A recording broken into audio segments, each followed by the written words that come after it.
এক সকালে ছোট্ট আয়েশা নাস্তা খেতে বসেছে। সে খুব ক্ষুধার্ত ছিল, তাই তাড়াহুড়া করে খাওয়া শুরু করে দিল।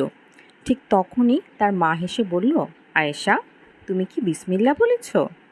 আয়েশা লজ্জা পেল, বলল, মা, আমি তো ভুলে গেছি। মা মৃদু হেসে বললেন, যখন আমরা বিসমিল্লা বলি এর মানে হচ্ছে আমরা আল্লাহর নামে শুরু করি। এতে আল্লাহ আমাদের খাবারে বরকত দেন, শয়তান থেকে দূরে রাখেন, আর আমাদের মন ভালো থাকে। আয়েশা খুশি হয়ে উঠল, বলল, বিসমিল্লা। তারপরে আবার খাওয়া শুরু করলো। এবার খাবারটা আগের চেয়েও আরও মজা লাগলো। সেদিনের পর থেকে আয়েশা কখনো বিসমিল্লা বলতে ভুলে যেত না।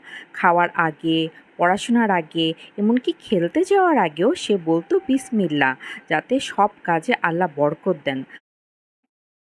তাই সব কাজের আগে বিসমিল্লা বলো, এতে আল্লাহও খুশি হন আর কাজেও বরকত আসে। আল্লাহ হাফেজ।